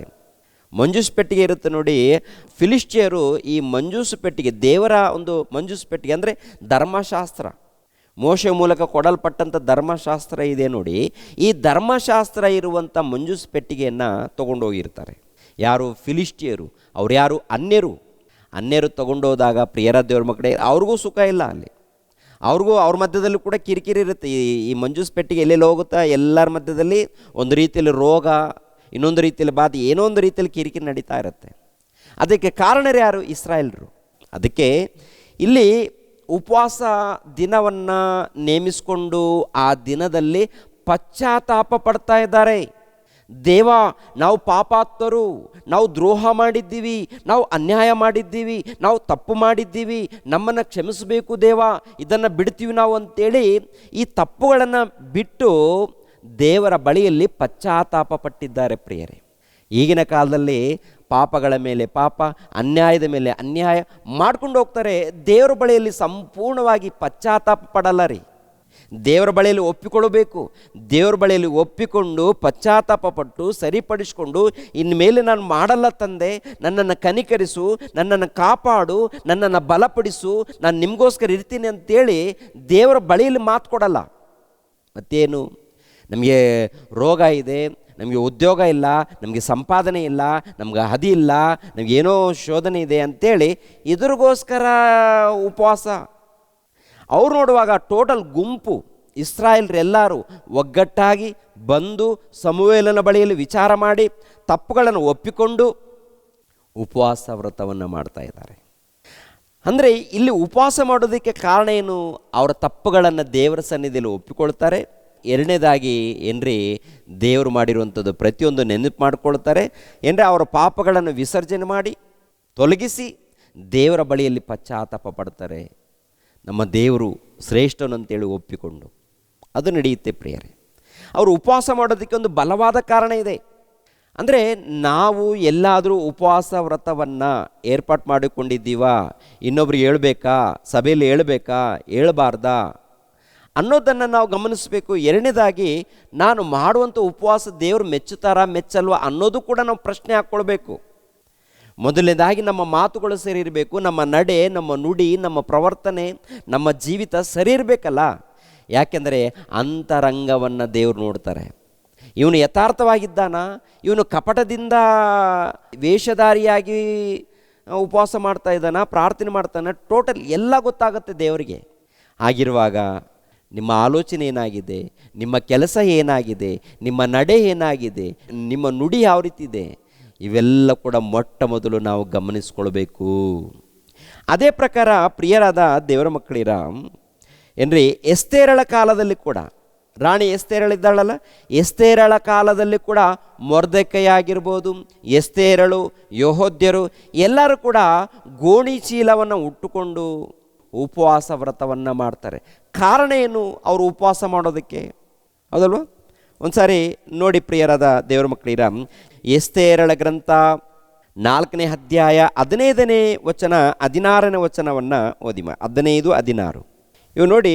ಮೊರ್ದೆಕೈ ಆಗಿರ್ಬೋದು, ಅಲ್ಲಿರುವಂಥ ಯೆಹೂದ್ಯರಾಗಿರ್ಬೋದು, ಎಸ್ತೇರಳು ಆಗಿರ್ಬೋದು. ಎಸ್ತೇರಳು ಮೊರ್ದೆಕೈಗೆ ಒಂದು ವಿಷಯವನ್ನು ಹೇಳ್ತಾರೆ. ಅಂದರೆ ಮೊದಲನೇದಾಗಿ ಏನಪ್ಪ ಅಂದರೆ, ಮೊರ್ದೆಕೈ ಕೆಲವರು ಯೆಹೂದ್ಯರು ಉಪವಾಸ ಯಾತಕ್ಕಾಗಿ ಉಪವಾಸ ವ್ರತದಲ್ಲಿರ್ತಾರಪ್ಪ ಅಂತ ನೋಡುವಾಗ ಏನ್ರಿ, ಚಕ್ರವರ್ತಿ ಮೂಲಕ ಒಂದು ಆಜ್ಞೆ ಬಂದಿರುತ್ತೆ. ಏನಾಜ್ಞೆ? ಯೆಹೂದ್ಯರು ಎಲ್ಲಿದ್ದಾರೋ ಅವರೆಲ್ಲರನ್ನ ಸಂಪೂರ್ಣವಾಗಿ ಸಂಹರಿಸಬೇಕು ಅಂತೇಳಿ. ಯಾತಕ್ಕಾಗಿ ಅಂತ ನೋಡುವಾಗ, ಆಮಾನನು ಎಂಬುವಂಥ ಒಬ್ಬನು ದುಷ್ಟನಿರ್ತಾನೆ. ಇವನು ಕೂಡ ಉನ್ನತವಾದ ಅಧಿಕಾರ, ಅಂದರೆ ಚಕ್ರವರ್ತಿ ಕೈ ಕೆಳಗಡೆ ಈ ಹಾಮಾನನಿರ್ತಾನೆ. ಚಕ್ರವರ್ತಿ ಆದ ಮೇಲೆ ಹಾಮಾನನೇ ಮೊದಲ ಸ್ಥಾನ, ಉನ್ನತ ಸ್ಥಾನ, ಉನ್ನತ ಅಧಿಕಾರಿಯಾಗಿ. ಏನಾಗಿದೆಯಪ್ಪ ಅಂತ ನೋಡುವಾಗ, ಮೊರ್ದೆಕೈ ನಮಸ್ಕಾರ ಮಾಡಿಲ್ಲ ಅಂತೇಳಿ. ಇವಾಗ ಪ್ರತಿನಿತ್ಯ ಬರ್ತಾ ಇರ್ತಾರೆ, ಹೋಗ್ತಾ ಇರ್ತಾರೆ, ಎಲ್ಲರೂ ಸಲಾಮ್ ಹೊಡಿತಾರೆ. ಇವಾಗ ಎಲ್ಲರೂ ಸಲಾಮ್ ಹೊಡಿತಾರೆ. ಎಲ್ಲರೂ ಸಲಾಮ್ ಹೊಡೆದಾಗ ಯಾರ ಬಗ್ಗೆ ಚಿಂತೆ ಇಲ್ಲ. ಮೊರ್ದೆಕೈ ಏನು ಮಾಡ್ತಾನಂದರೆ ಸಲಾಮ್ ಮಾಡಲ್ಲ, ಅಂದರೆ ನಮಸ್ಕಾರ ಹೇಳಲ್ಲ. ಹಿಂಗೆ ನಮಸ್ಕಾರ ಹೇಳ್ಬೇಕಂತ ಅವರಿಗೆ. ಈ ವಿಷಯದಲ್ಲಿ ಅವನು ಆಮಾನನ್ ಏನು ಮಾಡ್ತಾನಂದರೆ, ಮೊರ್ದೆಕೈ ವಿಷಯದಲ್ಲಿ ಎಂಕ್ವೈರಿ ಮಾಡ್ತಾನೆ. ಇವನು ಯಾರು, ಎಲ್ಲಿದ್ದವನು ಅಂತ ಕೇಳಿದಾಗ, ಈ ಮೊರ್ದೆಕೈ ಅನ್ನುವಂಥ ಈ ಮನುಷ್ಯನು ಯೆಹೂದ್ಯ ಜನಾಂಗದವನು ಈತ ಅಂದಾಗ ಆಯಿತು. ಹಾಗಾದರೆ ಮೊರ್ದೆಕೈ ಮಾತ್ರ ಕೊಲ್ಲೋದಲ್ಲ, ಮೊರ್ದೆಕೈ ರಕ್ತ ಸಂಬಂಧಿಕರು ಯಾರು ಇದ್ದಾರೋ ಅವರೆಲ್ಲರನ್ನು ಹುಡುಕಿ ಟೋಟಲ್ ಎಲ್ಲಿ ಇರ್ಕೊಡೋದು ಎಲ್ಲರನ್ನ ಸಂಪೂರ್ಣವಾಗಿ ಕೊಂದಾಕಬೇಕು ಎನ್ನುವಂಥ ಆಜ್ಞೆ ಚಕ್ರವರ್ತಿ ಮೂಲಕ ಪಡ್ಕೊಂಬಂದಿರ್ತಾನೆ. ಈ ವಿಷಯ ಮೊರ್ದೆಕೈಗೆ ಗೊತ್ತಾಗುತ್ತೆ. ಗೊತ್ತಾದಾಗ ಸೀದಾ ಯಾರ ಬಳಿಯಲ್ಲಿ ಹೋದರೂ ಸೆಟ್ಟಾಗಲ್ಲ. ಇದು ಸೀದಾ ನಾವು ದೇವರ ಬಳಿಯಲ್ಲೇ ವಿಚಾರ ಮಾಡಬೇಕು, ದೇವರ ಬಳಿಯಲ್ಲೇ ನಾವು ಕೇಳಿಕೊಳ್ಳಬೇಕಿದು. ದೊಡ್ಡ ಸಮಸ್ಯೆ ಬಂದಿದೆ, ಇವಾಗ ದೊಡ್ಡ ಸಮಸ್ಯೆ ಬಂದಿದೆ. ಇದು ಸರಿ ಆಗಬೇಕು, ಇದು ಸರಿ ಆಗಬೇಕು. ಇದರ ಮೂಲಕ ನಾವು ಪಾರಾಗಬೇಕಂದ್ರೆ ನಮ್ಮನ್ನು ಕಾಪಾಡುವಂಥ ಏಕೈಕ ದೇವರು ತಂದೆಯಾದ ಯೆಹೋವ. ಆ ಯೆಹೋವನ ಬಳಿಯಲ್ಲಿ ನಾವು ವಿಜ್ಞಾಪನೆ ಮಾಡಬೇಕು. ಅದಕ್ಕೆ ಉಪವಾಸ ದಿನವನ್ನು ಮೊರ್ದೆಕೈ ಎಸ್ತೇರಳು ತಿಳಿಸಿದಾಗ, ಅಲ್ಲಿರುವಂಥ ಯೆಹೂದ್ಯರು ತಿಳಿಸಿದಾಗ, ಎಲ್ಲರೂ ಕೂಡ ಗೋಣಿ ಚೀಲವನ್ನು ಉಟ್ಟುಕೊಂಡು ಉಪವಾಸವನ್ನು ಆಚರಣೆ ಮಾಡ್ತಾರೆ ಪ್ರಿಯರೇ. ಉಪವಾಸವನ್ನು ಆಚರಣೆ ಮಾಡ್ತಾರೆ. ಎರಡನೇದಾಗಿ ಎಸ್ತೇರಳು ಕೂಡ ಆಜ್ಞೆ ಕೊಡ್ತಾಳೆ. ಏನು ಗೊತ್ತಾ, ನಾನು ಆ ಚಕ್ರವರ್ತಿ ಬಳಿಯಲ್ಲಿ ಹೋಗಬೇಕಾದ್ರೆ ನನಗೆ ಧೈರ್ಯ ಬೇಕಾಗುತ್ತೆ. ಆ ಮನುಷ್ಯನ ಬಳಿಯಲ್ಲಿ ಹೋದರೆ ಇಷ್ಟ ಬಂದಾಗ ಹೋದರೆ ಇಲ್ಲ, ಅವರ ಅಪ್ಪಣೆ ಬಂದಾಗ ಮಾತ್ರ ಹೋಗಬೇಕು, ಅವ್ರ ಕರೆ ಬಂದಾಗ ಮಾತ್ರ ಹೋಗಬೇಕು. ನಾವು ಒಂದು ವೇಳೆ ಹೋದರೆ ಕೊಂದಾಕ್ಬಿಡ್ತಾರೆ ಅವರು. ರಾಣಿಯರನ್ನು ಕೂಡ ಕೊಂದಾಕ್ತಾರ? ನೇರವಾಗಿ ರಾಣಿಯರು ಬಂದು ಚಕ್ರವರ್ತಿ ಬಳಿಯಲ್ಲಿ ನಿಂತ್ಕೊಳ್ಳೋಕ್ಕಾಗಲ್ವಾ? ಇಲ್ಲ, ಅವರು ಚಕ್ರವರ್ತಿಯ ಕರೆ ಬಂದಾಗ ಮಾತ್ರ ಹೋಗ್ಬೇಕೇನುವಂಥ ಸಿದ್ಧಾಂತ ಅವ್ರ ಬಳಿಯಲ್ಲಿ ಇರುತ್ತೆ ರೀ. ಚಕ್ರವರ್ತಿ ಯಾವಾಗ ಕರೀತಾರೋ, ಅರಸನು ಯಾವಾಗ ಕರೀತಾನೋ ಅವಾಗ ರಾಣಿ ಹೋಗಬೇಕು. ರಾಣಿಯರು ಬಹಳ ಮಂದಿ ಇರ್ತಾರೆ. ಅದರಲ್ಲಿ ಎಸ್ತೇರಳು ಎಂಬುವಂಥ ರಾಣಿ ಸಿದ್ಧಳಾಗ್ತಾಳೆ. ಆತನ ಕರೆ ಬಾರದೇ ಇದ್ದರೂ ಕೂಡ, ಅರಸನ ಕರೆ ಬಾರದೇ ಇದ್ದರೂ ಕೂಡ ಸಿದ್ಧಳಾಗ್ತಾಳೆ. ನಾನು ಹೋಗೋದಕ್ಕೆ ನನಗೆ ಧೈರ್ಯ ಬೇಕು, ನೀವೆಲ್ಲರೂ ಉಪವಾಸ ವ್ರತ ಮಾಡಿ ನಾನು ಆತನ ಬಳಿಯಲ್ಲಿ ಹೋಗಿ ನಾನು ಮಾತಾಡ್ತೀನಿ. ಕೊನೆಯದಾಗಿ ಸತ್ರೂ ಪರವಾಗಿಲ್ಲ. ನೋಡಿ, ಒಬ್ಬ ಮಹಿಳೆ ಯೆಹೂದ್ಯರನ್ನು ಕಾಪಾಡೋದಕ್ಕಾಗಿ ನಾನು ಸತ್ರೂ ಪರವಾಗಿಲ್ಲ, ಆತನ ಮುಂದೆ ಹೋಗಿ ನಿಂತ್ಕೊಳ್ತೀನಿ, ದೇವರ ಹತ್ರ ಪ್ರಾರ್ಥನೆ ಮಾಡಿ, ನನಗೆ ಧೈರ್ಯ ಬೇಕು, ನನಗೆ ಜ್ಞಾನ ಬೇಕು, ನನಗೆ ವಿವೇಕ ಬೇಕು, ನೀವು ಪ್ರಾರ್ಥನೆ ಮಾಡಿ, ನೀವು ಉಪವಾಸ ವ್ರತ ಮಾಡಿ, ನಾನು ಕೂಡ ಉಪವಾಸದಲ್ಲಿರ್ತೀನಿ, ನೀವು ಕೂಡ ಉಪವಾಸದಲ್ಲಿರಿ ಅಂತೇಳಿ ಪ್ರಿಯರಾದ ದೇವ್ರ ಮಕ್ಕಳಿರ ಈ ರೀತಿ ಉಪವಾಸ ವ್ರತ ಇದೆ ರೀ. ಅಂದರೆ ಅದರ ಹಿಂದೆ ದೊಡ್ಡ ದೊಡ್ಡ ಕಾರಣಗಳಿವೆ. ಉಪವಾಸ ಮಾಡೋಣ, ಯಥಾರ್ಥವಾಗಿ ಮಾಡಬೇಕು, ಅದರ ಹಿಂದೆ ದೊಡ್ಡ ಕಾರಣಗಳಿದೆ. ಈ ಕಾಲದಲ್ಲಿ ಪ್ರಿಯರಾದ ದೇವರ ಮಕ್ಕಳಿಗೆ ಯಾತಕ್ಕಾಗಿ ಉಪವಾಸ ಕಾರ್ಯಕ್ರಮಗಳು ನಡೀತಾ ಇದೆ. 40 ದಿನಗಳು ಯಾತಕ್ಕಾಗಿ ನಡೀತಾ ಇದೆ, 21 ದಿನಗಳು ಯಾತಕ್ಕಾಗಿ ನಡೀತಾ ಇದೆ. ಅದು ಕೂಡ ನ್ಯಾಯವಾಗಿ ನಡೀತಾ ಇದೆಯಾ, ಅದು ಕೂಡ ಯಥಾರ್ಥವಾಗಿ ನಡೀತಾ ಇದೆ. ಒಂದು ಸಾರಿ ನೀವು ವಿಚಾರ ಮಾಡಬೇಕು. ಯಾಕೆಂದರೆ ಪ್ರತಿ ಕ್ರೈಸ್ತರು ತಿಳ್ಕೊಳ್ಬೇಕಾದಂಥ ಸಂಗತಿಗಳಿವು. ಪ್ರತಿ ಕ್ರೈಸ್ತರು ತಿಳ್ಕೊಳ್ಬೇಕು. ನಾವು ಉಪವಾಸ ಇದ್ದರೆ ಪರವಾಗಿಲ್ಲ, ದೇವರು ಮೆಚ್ಚುತ್ತಾರೆ, ನಾವು ಪ್ರಾರ್ಥನೆ ಮಾಡಿದ್ರೆ ಪರವಾಗಿಲ್ಲ, ದೇವರು ಮೆಚ್ಚುತ್ತಾರೆ ಅಂದರೆ ನಾವು ಅವಿವೇಕಿಗಳಾಗ್ತೀವಿ. ದೇವರು ಮೆಚ್ಚಬೇಕಾದ್ರೆ ಮೊಟ್ಟ ಮೊದಲು ನಮ್ಮ ಹೃದಯ ಹೇಗಿದೆ, ನಮ್ಮ ಮನಸ್ಸು ಹೇಗಿದೆ. ಪ್ರತಿ ಕುಟುಂಬಗಳು ಸರಿಯಾಗಬೇಕು. ಸರಿ ಇಲ್ಲ ರೀ. ಪ್ರತಿ ಕುಟುಂಬದಲ್ಲಿ ಸಮಸ್ಯೆಗಳಿದೆ ರೀ. ಚಿಕ್ಕ ವಿಷಯದಲ್ಲೂ ದೊಡ್ಡ ವಿಷಯ ಅಲ್ವೇ ಅಲ್ಲ, ಚಿಕ್ಕ ಚಿಕ್ಕ ವಿಷಯಗಳಲ್ಲಿ ಸಮಸ್ಯೆ ಇದೆ ರೀ. ಪ್ರಿಯರಾದ ದೇವರ ಮಕ್ಕಳಿರ ಒಂದು ಸಾರಿ ಆಲೋಚನೆ ಮಾಡಿ. ಅವರು ಉಪವಾಸ ವ್ರತ ಮಾಡಿದ್ದಾರಂದರೆ ಅದರ ಹಿಂದೆ ದೊಡ್ಡ ಕಾರಣ ಇದೆ. ನಮ್ಮ ಉಪವಾಸದಿಂದ ಏನು ಕಾರಣ ಇದೆ, ನಾವು ಮಾಡುವಂಥ ಉಪವಾಸದಿಂದ ಏನು ಕಾರಣ ಇದೆ? ರಾತ್ರಿ ಉಪವಾಸ ಅಂತೀವಿ, ಹಗಲೊತ್ತು ಉಪವಾಸ ಅಂತೀವಿ, ಊಟ ಬಿಡ್ತಾ ಇದ್ದೀವಿ, ಆಮೇಲೆ ರೋಗಿಗಳಾಗ್ತಾ ಇದ್ದೀವಿ. ತುಂಬ ಜನ ಏನಪ್ಪ ಅಂದರೆ ಉಪವಾಸ ಇದ್ದೀನಿ ರೋಗಿಗಳಾಗಿರ್ತಾರೆ ಪ್ರಿಯರೇ. ಕೆಲವರು ಹೇಳ್ತಾರೆ, ಅವರು ಒಳಗೆ ಏನು ತಿನ್ನಬೇಕು ತಿಂದಿರ್ತಾರೆ, ಸುಮ್ಮನೆ ಹೊರಗಡೆ ಮಾತ್ರ ಉಪವಾಸ, ಒಳಗಡೆ ಏನೇನು ತಿನ್ನಬೇಕು ತಿಂದಿರ್ತಾರೆ. ಮತ್ತೆ ಹೆಂಗಿರ್ತಾರೆ ಗೊತ್ತಾ, ಕೆಲವರು ಉಪವಾಸ ಅಂತ ಹೇಳ್ತಾರೆ, ಕೆಲವರು ಅಮಾಯಕರು ಮೋಸ ಹೋಗ್ತಾರೆ. ಪ್ರಿಯರಾದ ದೇವರ ಮಕ್ಕಳಿರ, ದೇವರು ಮೆಚ್ಚುವಂಥ ಉಪವಾಸ ನಡಿಬೇಕು. ಇಲ್ಲಿ ಎಸ್ತೇರಳ ಬಗ್ಗೆ ಆಗಿರ್ಬೋದು, ಯೆಹೂದ್ಯರ ಬಗ್ಗೆ ಆಗಿರ್ಬೋದು ನೋಡ್ತೀವಿ. ಅವರ ಬಳಿಯಲ್ಲಿ ದೊಡ್ಡ ಗಂಡಾಂತರ ಇದೆ ರೀ, ಅವ್ರಿಗೆ ದೊಡ್ಡ ಸಮಸ್ಯೆ ಉಂಟಾಗಿದೆ ರೀ. ಈ ಹಾಮಾನನು ಎಂಬಂಥ ದೊಡ್ಡ ಅಧಿಕಾರಿ ಚಕ್ರವರ್ತಿ ಬಳಿಯಲ್ಲಿ ಆಜ್ಞೆಯನ್ನು ಸೀಲ್ ಹಾಕ್ಕೊಂಡು ಬಂದಿದ್ದಾನೆ, ಅಂದರೆ ಪತ್ರದಲ್ಲಿ ಬರ್ಸ್ಕೊಂಡು ಬಂದ್ಬಿಟ್ಟಿದ್ದಾನೆ. ಹರಡಿದೆ ಎಲ್ಲ ಕಡೆ, ಏನಿಲ್ಲ ಇನ್ಮೇಲೆ ಒಟ್ಟಿನಲ್ಲಿ ಯೆಹೂದ್ಯರನ್ನು ಸಂಹಾರ ಮಾಡೋದಂದು ನಿಂತ್ಕೊಂಡಿದೆ. ಆ ಸಮಯದಲ್ಲಿ ಎಸ್ತೇರಳು ದೇವರ ಬಳಿಯಲ್ಲಿ ವಿಚಾರ ಮಾಡಿ ಪ್ರಾರ್ಥನೆ ಮಾಡಿ ನಿಂತ್ಕೊಳ್ತಾಳೆ. ಸತ್ರೂ ಪರವಾಗಿಲ್ಲ ಅಂತಾಳೆ. ನೋಡಿ ಎಷ್ಟು ಧೈರ್ಯ ಇದೆ ಆಕೆಗೆ. ಈಗಿನ ಕಾಲದಲ್ಲಿ ಇದೆಯಾ ಆ ಧೈರ್ಯ? ಈಗಿನ ಕಾಲದಲ್ಲಿ ಎಂಥ ಧೈರ್ಯ ಮಾಡ್ತಾರಂದರೆ ಇನ್ನೊಂದು ರೀತಿಯಲ್ಲಿ ಧೈರ್ಯ ಮಾಡ್ತಾರೆ. ದೇವರ ಸೇವೆ ನಿಮಿತ್ತವಾಗಿ ಧೈರ್ಯ ಇರಲ್ಲ. ದೇವರ ಸೇವೆ ನಿಮಿತ್ತವಾಗಿ, ದೇವರ ಕೆಲಸದ ನಿಮಿತ್ತವಾಗಿ ಧೈರ್ಯ ಮಾಡಬೇಕು. ದೇವರ ಕೆಲಸ ನೀತಿ ಅಂದರೆ ಈ ಕರ್ನಾಟಕದಲ್ಲಿ ಬಹಳ ಕೆಲಸ ಇದೆಯಲ್ವ, ಸುವಾರ್ತೆ ಕೆಲಸ ಇದೆ. ಅನೇಕರಿಗೆ ವಾಕ್ಯಗಳನ್ನು ತಲುಪಿಸಬೇಕಾದರೆ ಸ್ತ್ರೀ ಪುರುಷರು ನಿಂತ್ಕೊಳ್ಬೇಕು, ಯಥಾರ್ಥವಾದಂಥ ಭಕ್ತರು ಬೇಕು. ಕಪಟ ವೇಷಧಾರಣೆ ಇರೋರು ದೇವ್ರಿಗೆ ಬೇಕಾಗಿಲ್ಲ, ಯಥಾರ್ಥವಾದಂಥ ಭಕ್ತರು. ಏನ್ರಿ ಶ್ರೇಷ್ಠವಾದಂಥ ಭಕ್ತರು. ಆ ರೀತಿ ಪ್ರತಿಯೊಬ್ಬರು ಸಿದ್ಧರಾಗಬೇಕು. ಕಪಟ ಬೇಡ, ವೇಷಧಾರಣೆ ಬೇಡ, ಅಸೂಯೆ ಬೇಡ. ನಮ್ಮಲ್ಲಿ ಯಥಾರ್ಥವಾಗಿದ್ದರೆ ದೇವರು ಇಷ್ಟಪಡ್ತಾರೆ ಪ್ರಿಯರಾದ ದೇವರ ಮಕ್ಕಳಿರ. ಅದೇ ರೀತಿಯಲ್ಲಿ ನೆಹೆಮೀಯನು ಕೂಡ ಉಪವಾಸ ಮಾಡ್ತಾನೆ. ನೆಹೆಮೀಯನು ಯಾತಕ್ಕಾಗಿ ಉಪವಾಸ ವ್ರತ ಮಾಡಿದ್ದಾನೆ ಎನ್ನುವಂಥದ್ದು ನೆಹೆಮೀಯ ಗ್ರಂಥ 1ನೇ ಅಧ್ಯಾಯ 1ನೇ ವಚನದಿಂದ ನಾನು ಓದ್ತೀನಿ. ಅಖಲ್ಯನ ಮಗನಾದ ನೆಹೆಮೀಯನ ಮಾತುಗಳು. 20ನೇ ವರ್ಷದ ಮಾರ್ಗಶೀರ್ಷ ಮಾಸದಲ್ಲಿ ನಾನು ಶೂಷನ್ ಪಟ್ಟಣದ ಅರಮನೆಯಲ್ಲಿದ್ದಾಗ ನನ್ನ ಸಹೋದರರಲ್ಲಿ ಒಬ್ಬನಾದ ಅನಾನಿಯನು ಬೇರೆ ಕೆಲವು ಜನರು ಯೆಹೂದದಿಂದ ನನ್ನ ಬಳಿಗೆ ಬಂದರು. ನೆಹೆಮೀಯನು ಒಂದು ಉನ್ನತ ಅಧಿಕಾರದಲ್ಲಿದ್ದಾನೆ ಪ್ರಿಯರೇ. ಉನ್ನತ ಅಧಿಕಾರದಲ್ಲಿದ್ದಂಥ ನೆಹೆಮೀಯನು ಅಲ್ಲಿರುವಂಥ ಸಹೋದರ ಯಾರು, ಯೆಹೂದ್ಯರಲ್ಲಿ ಕೆಲವರು ಸಹೋದರರು ಇರ್ತಾರೆ. ಅವರಲ್ಲಿ ಅನನೀಯನು ಎಂಬುವಂಥ ಒಬ್ಬ ಸಹೋದರ ಬಳಿಯಲ್ಲಿ ಮಾತಾಡ್ತಾ ಇದ್ದಾನೆ. ಏನು ಮಾತಾಡ್ತಾ ಇದ್ದಾನಪ್ಪ ಅಂತ ನೋಡುವಾಗ 2ನೇ ವಚನ ಕೆಳಗಡೆ ಮಾತು, ಯೆಹೂದದಿಂದ ನನ್ನ ಬಳಿಗೆ ಬಂದರು. ಸೆರೆಯವರೊಳಗೆ ತಪ್ಪಿಸಿಕೊಂಡ ಯೆಹೂದ್ಯರ ಮತ್ತು ಯೆರೂಸಲೇಮಿನ ಸಮಾಚಾರವನ್ನು ನಾನು ಅವರ ಹತ್ತಿರ ವಿಚಾರಿಸುವಲ್ಲಿ ಅವರು ನನಗೆ ಸೆರೆಯವರೊಳಗೆ ತಪ್ಪಿಸಿಕೊಂಡು ಆ ಸಂಸ್ಥಾನದಲ್ಲಿ ವಾಸಿಸುತ್ತಿರುವವರನ್ನು ಮಹಾ ಕಷ್ಟ ನಿಂದನೆಗಳಿಗೆ ಒಳಗಾಗಿದ್ದಾರೆ. ಯೆರೂಸಲೇಮಿನ ಪೌಳಿಗೋಡೆಯು ಕೆಡವಲ್ಪಟ್ಟಿರುತ್ತದೆ, ಅದರ ಬಾಗಿಲುಗಳು ಬೆಂಕಿಯಿಂದ ಸುಟ್ಟಲ್ಪಟ್ಟಿರುತ್ತವೆ ಎಂದು ಹೇಳಿದರು.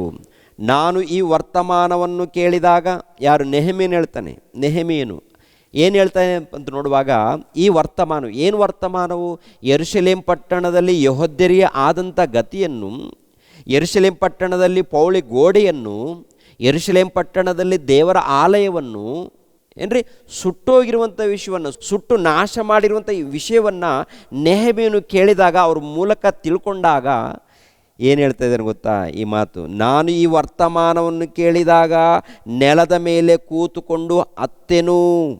ಕೆಲವು ದಿವಸಗಳವರೆಗೂ ಶೋಕಿಸುತ್ತಾ ಉಪವಾಸವಾಗಿದ್ದು ಪರಲೋಕ ದೇವರ ಮುಂದೆ ವಿಜ್ಞಾಪನೆ ಮಾಡುತ್ತಾ ಇದ್ದೆನು.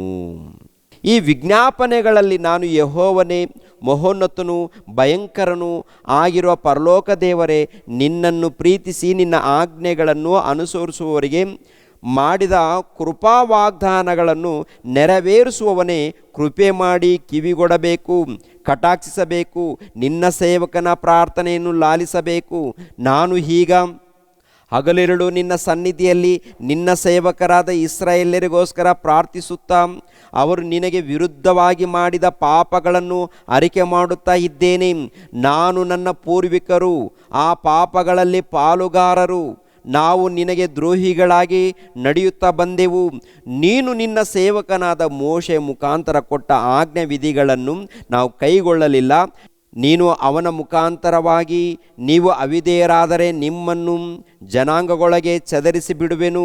ನನ್ನ ಕಡೆಗೆ ತಿರುಗಿಕೊಂಡು ನನ್ನ ಆಜ್ಞೆಗಳನ್ನು ಅನುಸರಿಸಿ ನಡೆಯುವುದಾದರೆ ನಿಮ್ಮವರು ಆಕಾಶದ ಕೊನೆಯವರೆಗೆ ಒಯ್ಯಲ್ಪಟ್ಟರು. ನಾನು ಅವರನ್ನು ಅಲ್ಲಿಂದ ಕೂಡಿಸಿ ನನ್ನ ನಾಮ ಸ್ಥಾಪನೆಗೋಸ್ಕರ ಆರಿಸಿದ ಸ್ಥಳಕ್ಕೆ ತಿರುಗಿ ಬರಮಾಡುವೆನು ಎಂದು ಹೇಳಿದೆಯಲ್ಲ, ಆ ಮಾತನ್ನು ನೆನಪು ಮಾಡಿಕೊಳ್ಳಬೇಕು ಸ್ವಾಮಿ. ಅವರು ನಿನ್ನ ಸೇವಕರು.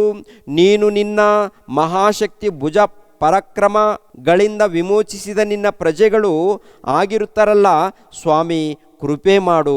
ನಿನ್ನ ಸೇವಕನಾದ ನನ್ನ ಪ್ರಾರ್ಥನೆಗೂ ನಿನ್ನ ನಾಮ ಸ್ಮರಣೆಯಲ್ಲಿ ಆನಂದಿಸುವ ನಿನ್ನ ಭಕ್ತರ ಪ್ರಾರ್ಥನೆಗೂ ಕಿವಿಗೊಡು. ನಿನ್ನ ಸೇವಕನು ಇವತ್ತು ಆ ಮನುಷ್ಯರ ದಯೆಗೆ ಪಾತ್ರನಾಗಿ ಕೃತಾರ್ಥನಾಗುವಂತೆ ಅನುಗ್ರಹಿಸಬೇಕೆಂದು ಪ್ರಾರ್ಥಿಸಿದೆನು. ಅಂದರೆ ನೋಡಿ, ಇವರು ಉಪವಾಸದಲ್ಲಿದ್ದು, ನೆಹೆಮೀಯನು ಉಪವಾಸದಲ್ಲಿದ್ದು ಪ್ರಾರ್ಥನೆ. ಯಾತಕ್ಕಾಗಿ ಪ್ರಾರ್ಥನೆ? ಈ ಮನುಷ್ಯನು ಭಕ್ತನು. ಆದರೆ ಅವರು ಪೂರ್ವಿಕರಿದ್ದಾರಲ್ಲ, ಇಸ್ರಾಯೇಲ್ಯರು, ಯೆಹೂದ್ಯರು ಇದ್ದರು ನೋಡಿ, ಅವರು ಮಾಡಿರುವಂಥ ಅಪರಾಧಗಳನ್ನು, ಪಾಪಗಳನ್ನು ನೆನಪು ಮಾಡಿಕೊಂಡು ಏನ್ರಿ ಕಣ್ಣೀರು ಸುರಿಸ್ತಾ ಇದ್ದಾನೆ, ಪ್ರಾರ್ಥನೆ ಮಾಡ್ತಾ ಇದ್ದಾನೆ, ಉಪವಾಸದಲ್ಲಿದ್ದಾನೆ. ಪ್ರಿಯರಾದ ದೇವರ ಮಕ್ಕಳಿರ, ಆಲೋಚನೆ ಮಾಡಿ ಪ್ರಿಯರೇ, ಮೊದಲನೇದಾಗಿ ಭಕ್ತರಾಗಿರಬೇಕು. ಆ ಭಕ್ತಿಯಲ್ಲಿ ಇದ್ದಂಥವರು ಏನ್ರಿ ತಮ್ಮ ಕುಟುಂಬದಗೋಸ್ಕರ, ತಮ್ಮ ಸಭೆಗೋಸ್ಕರ ಯಥಾರ್ಥವಾದಂಥ ಪ್ರಾರ್ಥನೆ ಇರಬೇಕು. ಅದ್ರ ಜೊತೆಗೆ ಉಪವಾಸ ಇರಬೇಕು ಅಂತ ಹೇಳ್ತಾರೆ. ಅಂದರೆ ಇದು ಒಂದು ಕಾಲದಲ್ಲಿ ಇಸ್ರಾಯೇಲ್ಯರ ಮಧ್ಯದಲ್ಲಿ ನಡೆದಿರುವಂಥದ್ದು, ಪ್ರತಿಯೊಬ್ಬರು ಅರ್ಥ ಮಾಡ್ಕೊಳ್ಬೇಕು. ಆದರೆ ತಂದೆಯಾದ ದೇವರು ಏನ್ರಿ ಈ ರೀತಿ ಉಪವಾಸ ಮಾಡಿದಾಗ ಇಷ್ಟಪಡ್ತಾರೆ. ಅಂದರೆ ಯಥಾರ್ಥವಾಗಿ ಭಕ್ತಿಯಿಂದ ಸೇವೆ ಮಾಡಿದಾಗ ಉಪವಾಸ ಮಾಡಿದಾಗ ಇಷ್ಟಪಡ್ತಾರೆ. ಇನ್ನು ಕೆಲವರು ಹೇಗಾಗಿದ್ದಾರಪ್ಪ ಅಂತ ನೋಡುವಾಗ ಯೆಶಾಯನ ಮೂಲಕ ಹೇಳ್ತಾನೆ ಏನ್ರಿ, ಕೆಲವರು ಒಳ್ಳೆ ಭಕ್ತರು ಯಥಾರ್ಥವಾಗಿ ತಲೆ ಬಾಗಿಸಿದ್ದಾರೆ, ಉಪವಾಸ ಮಾಡಿದ್ದಾರೆ, ನಿಷ್ಠೆಯಿಂದ ಮಾಡಿದ್ದಾರೆ. ಇನ್ನು ಕೆಲವರು ಹೇಗಿದ್ದಾರಪ್ಪ ಅಂತ ನೋಡುವಾಗ ಏನ್ರಿ ಕೆಲವ್ರ ಬಗ್ಗೆ ಮಾತಾಡ್ತಾರೆ ದೇವರು. ಯೆಶಾಯನ ಗ್ರಂಥದಲ್ಲಿ ಇರುತ್ತೆ ನೋಡಿ, ಒಂದು ಸಾರಿ ಗಮನಿಸ್ರಿ. ಯೆಶಾಯ ಗ್ರಂಥ 58ನೇ ಅಧ್ಯಾಯ 3ನೇ ವಚನದಿಂದ ಈ ವಿಷಯವನ್ನು ನಾವು ಅನೇಕ ಸಾರಿ ನೋಡಿದ್ದೀವಿ, ಹೌದಲ್ವ? ನೋಡೋಣ. ಯಾಕಂದರೆ ದೇವರ ಇಷ್ಟವಾದಂಥ ಉಪವಾಸ ಗೊತ್ತಾಗಬೇಕಾದ್ರೆ ಖಂಡಿತವಾಗಿ ಈ ವಚನ ಓದಲೇಬೇಕಾಗತ್ತೆ. ಈ ವಚನ ಓದಬೇಕು, ಓದಿ ತಿಳ್ಕೊಳ್ಬೇಕು. ನಾವು ದೇವರು ಮೆಚ್ಚುವಂಥ ರೀತಿಯಲ್ಲಿ ಉಪವಾಸ ವ್ರತವನ್ನು ಮಾಡಬೇಕಾಗುತ್ತೆ. 58ನೇ ಅಧ್ಯಾಯ 3ನೇ ವಚನದಿಂದ, ನಾವು ಉಪವಾಸ ಮಾಡಿದ್ದೇವೆ, ನೀನು ಏಕೆ ಕಟಾಕ್ಷಿಸುವುದಿಲ್ಲ? ನಮ್ಮ ಆತ್ಮವನ್ನು ಕುಂದಿಸಿಕೊಂಡಿದ್ದೇವೆ, ನೀನು ಗಮನಿಸಿರುವುದೇಕೆ ಅಂದುಕೊಳ್ಳುತ್ತಾರೆ. ಅಂದರೆ ಅವ್ರು ಏನು ಅಂದುಕೊಳ್ತಾ ಇದ್ದಾರಂತೆ, ನಾವು ಉಪವಾಸ ಮಾಡ್ತಾ ಇದ್ದೀವಲ್ಲ, ಯಾಕೆ ನೀವು ನೋಡ್ತಾ ಇಲ್ಲ, ಯಾಕೆ ನಿಮ್ಮ ಕೃಪೆ ಬರ್ತಾ ಇಲ್ಲ, ನಾವು ಕಷ್ಟದಲ್ಲಿದ್ದೀವಿ, ನಾವು ತೊಂದರೆಗಳಲ್ಲಿದ್ದೀವಿ ಅಂತೇಳಿ ಪ್ರಿಯರಾದ ದೇವರ ಮಕ್ಕಳಿರೆ, ಇಸ್ರಾಯೇಲ್ ಜನಾಂಗದವರು ಯೆಹೂದ್ಯರು ಉಪವಾಸ ಮಾಡ್ತಾ ಇದ್ದಾರೆ, ದೇವರಿಗೆ ಮೊರೆ ಇಡ್ತಾ ಇದ್ದಾರೆ ಏನ್ರಿ, ಮತ್ತು ದೇವರಿಗೆ ಪ್ರಶ್ನೆ ಆಗ್ತಾ ಇದ್ದಾರೆ ಅವರ ಹೃದಯದಲ್ಲಿ, ಅವರ ಮನಸ್ಸಿನಲ್ಲಿ. ಅದನ್ನು ಗ್ರಹಿಸಿಕೊಂಡಿರುವಂಥ ದೇವರು ಹೇಳುವಂಥ ಮಾತೇನೆಂದರೆ, ಯೆಶಾಯನ ಮೂಲಕ ಈ ಮಾತು ಹೇಳ್ತಾರೆ ನೋಡಿ, ನಿಮ್ಮ ಆಳುಗಳನ್ನು ದುಡಿತಕ್ಕೆ ಎಳೆಯುತ್ತೀರಿ, ನೋಡಿರಿ, ನಿಮ್ಮ ಉಪವಾಸದ ಫಲವೇನೆಂದರೆ ವ್ಯಾಜ್ಯ, ಕಲಹ, ಕೇಡಿನ ಗುದ್ದು ಇವುಗಳೇ. ನೀವು ಈಗ ಮಾಡುವ ಉಪವಾಸವು ನಿಮ್ಮ ಪ್ರಾರ್ಥನೆಯನ್ನು ಉನ್ನತ ಲೋಕಕ್ಕೆ ಮುಟ್ಟಿಸತಕ್ಕದ್ದಲ್ಲ. ನೀವೇನು ಉಪವಾಸ ಮಾಡ್ತಾ ಇದ್ದೀರ, ನೀವು ಉಪವಾಸ ಮಾಡುವಾಗ ಏನಿದೆ ನಿಮ್ಮಲ್ಲಿ? ಭಕ್ತಿ ಇಲ್ಲ, ಶ್ರದ್ಧೆ ಇಲ್ಲ, ನಿಷ್ಠೆ ಇಲ್ಲ. ಏನಿದೆ ನಿಮ್ಮಲ್ಲಿ? ಏನು ಉಪವಾಸ ಏನು ನಿಮ್ಮಲ್ಲಿ? ಉಪವಾಸ ಅಂದರೆ ಬರೀ ಈ ಥರ ಇದೆ ಅಂತೆ. ಅದೇ 4ನೇ ವಚನ ನೋಡಿದ್ದೀವಲ್ಲ, ಏನದು? ವ್ಯಾಜ್ಯ ಇದೆ ಅಂತೆ, ಅಂದರೆ ಜಗಳ, ಕಲಹ ಇದೆ ಅಂತೆ, ಆಮೇಲೆ ಕೇಡಿನ ಗುದ್ದು, ಆಮೇಲೆ ಇವುಗಳೇ ತಾನೇ ನಿಮ್ಮಲ್ಲಿ ಕಾಣ್ತಾ ಇದೆ. ನೀವು ಈಗ ಮಾಡುವ ಉಪವಾಸವು ನಿಮ್ಮ ಪ್ರಾರ್ಥನೆಯನ್ನು ಉನ್ನತ ಲೋಕಕ್ಕೆ ಮುಟ್ಟಿಸತಕ್ಕದ್ದಲ್ಲ. ಮನುಷ್ಯನು ತನ್ನ ಆತ್ಮವನ್ನು ಕುಂದಿಸಿಕೊಳ್ಳುವುದಕ್ಕಾಗಿ ನಾನು ನೇಮಿಸಿದ ಉಪವಾಸವು ಇಂಥದ್ದು.